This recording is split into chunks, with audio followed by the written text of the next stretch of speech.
What's up, everybody? I don't want to take all of your time for today, but I just want to say that this is why this may not work, because if it takes the Cowboys drafting Shedeur Sanders, right, and hear me out, meaning that they will go into the draft season without an actual head coach, meaning that how will this work? Because normally you would have your head coach right up until the draft season. So I don't think that this will work, but this is Michael Irvin saying that, he got great news that if Shedeur Sanders goes to the Cowboys, Prime is coming as well. That you do believe, and I do too, that if Shedeur went to the Cowboys, Deion would accept the job.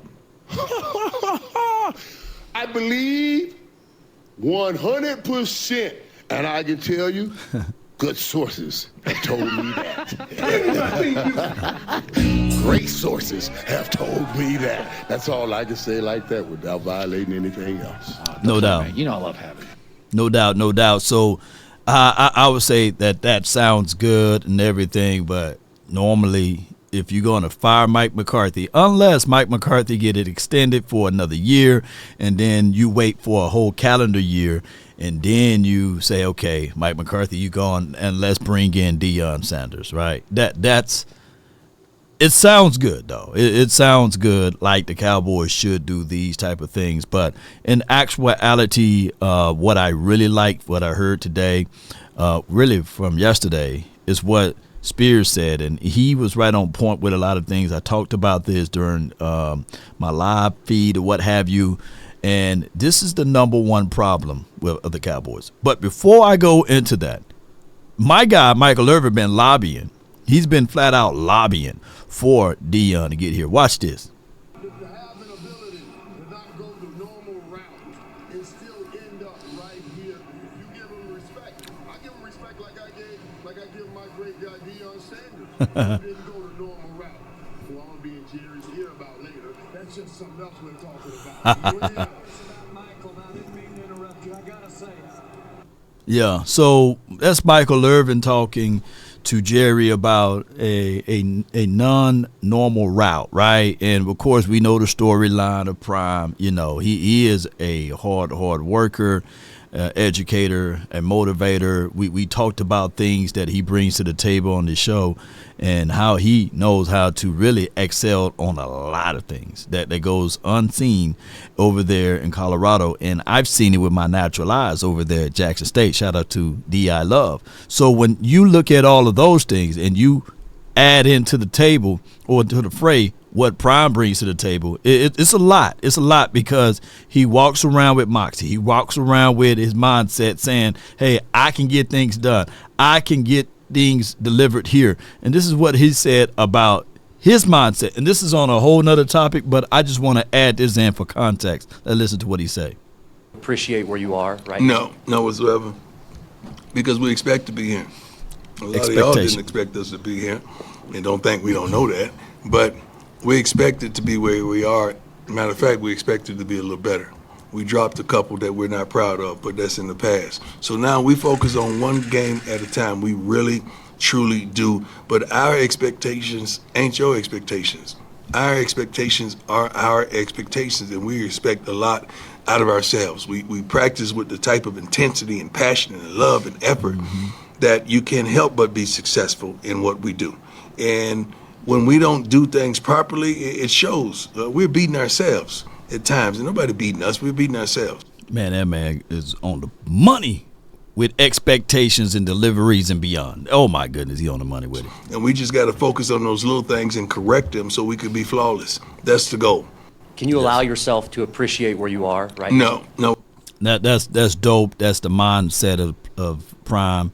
And, of course, we can look back at this and say, yeah, let's bring him on. But you still will have Jerry Jones, the meddling owner. And if anybody can probably stand toe-to-toe to Jerry, would be Prime, right? You know, so 21st and Prime, baby, you know. But I would say this, though.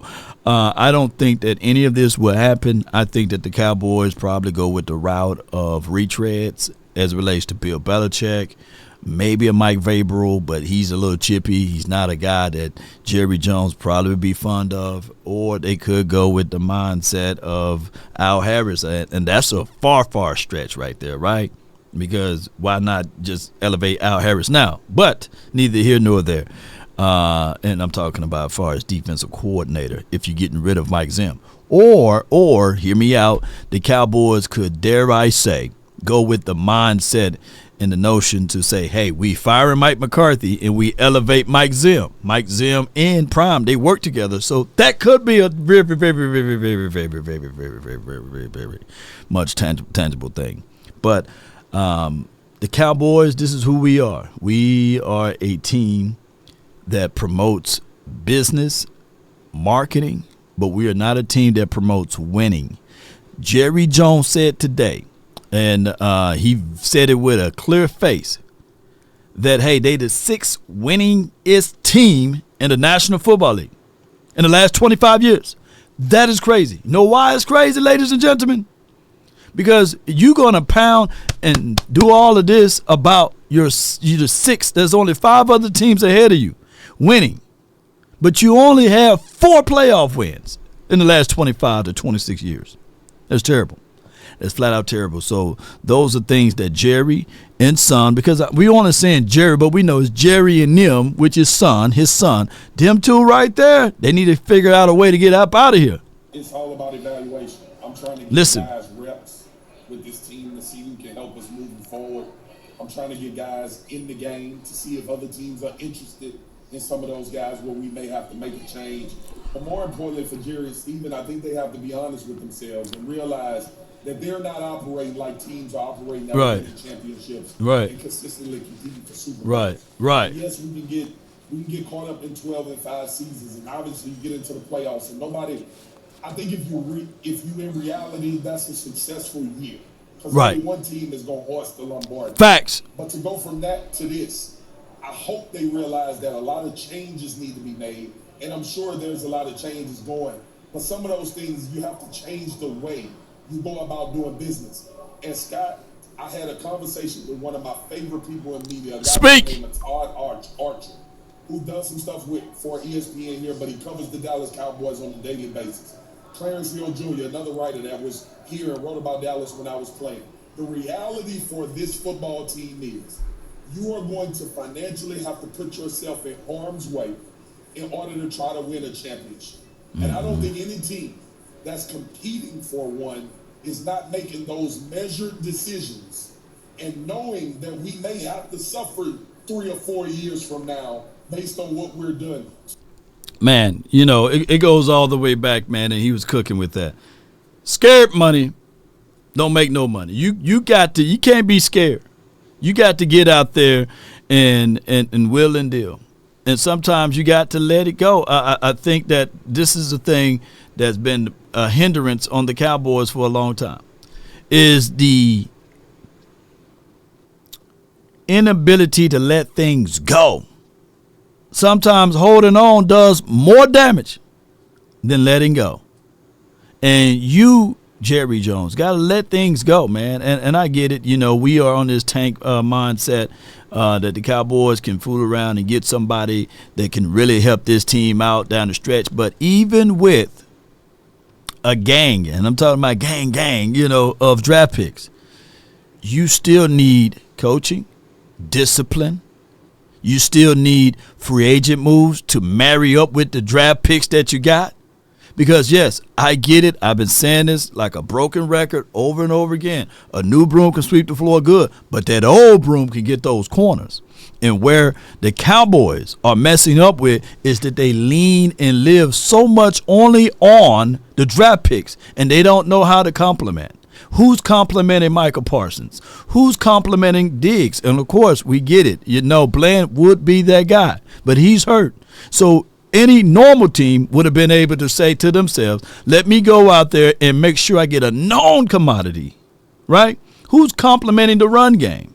Look at what we are building the foundation upon as it relates to the front 5, the offensive line.